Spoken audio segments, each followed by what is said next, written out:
Las horas fijas son la cantidad de horas mínimas que los empleados deberán cumplir.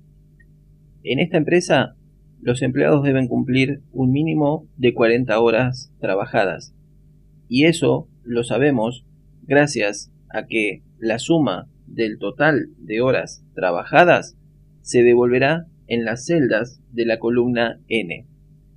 Pero podría darse el caso de que algún empleado trabajase más o trabajase menos, en cuyo caso ya no estaría tan claro cuántas horas se deben trabajar, y por lo tanto se hace necesario establecer un patrón de control sobre el cual basarse para realizar todo tipo de cálculos.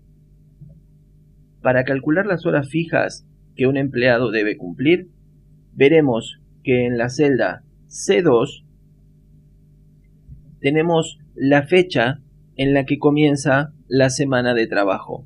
Si ahora vemos el contenido de la celda E2, vemos que esa fecha se obtiene con una sencilla fórmula, que es la suma del valor de C2 más 4, lo que significa que al valor de la celda C2 se le sumará 4 días para totalizar la cantidad de días que se trabajan en esta empresa.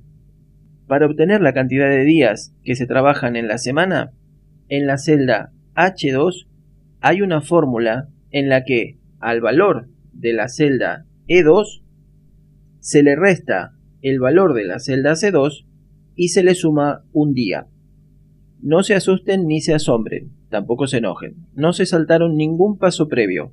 No sabían que estas fórmulas tenían que estar hechas, y el que las muestre ahora es el indicador de que este es el momento de completarlas. Por lo tanto, para calcular las horas fijas, vamos a hacer una fórmula. ¿Qué fórmula? Una fórmula que multiplique la cantidad de días que se trabajan en esa semana por la cantidad de horas que se trabaja cada día de la semana. Por lo tanto, para calcular las horas fijas debemos hacer una fórmula. ¿Qué fórmula? Una fórmula que multiplique la cantidad de días que se trabajan esa semana por la cantidad de horas que se trabajan en esa semana. Lo que acabamos de hacer es una multiplicación entre dos valores, pero Excel, ni en tu caso ni en el mío, sabe reconocer si estos son días o son años o son meses, o este 8 representa qué valor. Eso es lo que no le estamos diciendo a Excel. Entonces, para solucionar tanto tu problema como el mío, lo que debemos hacer es dividirlo por la cantidad de horas que tiene un día. En ese caso, después de hacer la división y presionar Enter, vas a ver que te va a dar un resultado. En mi caso, me da este número y solo con cambiar el formato, voy a ir a personalizadas y le voy a indicar que quiero que me lo represente en horas. Aquí está entonces el resultado que voy a obtener. El total de horas fijas que se trabajan en la semana es de 40 horas.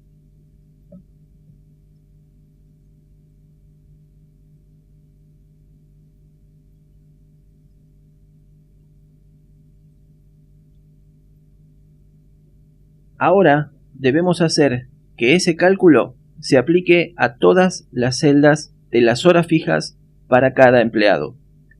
Para ello, volveremos a valernos de la utilidad de las referencias absolutas. Hacemos clic en la celda U6, si no es que ya estamos ubicados ahí, presionamos la tecla F2 y cuando el puntero está titilando en la referencia de celda H2, presionamos una sola vez la tecla F4 y lo que ocurre es que aparece el símbolo de pesos antes de la U y el símbolo de pesos antes del 2. ¿Qué significa esto?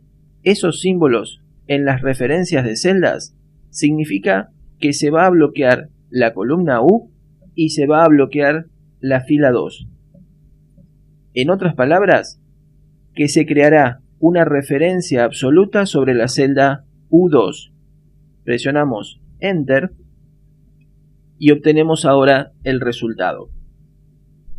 Ahora sí, si hago clic en la celda, puedo arrastrar desde el controlador de relleno y esa fórmula se aplicará a todas las celdas multiplicando siempre por la referencia de celda que está en la celda H2.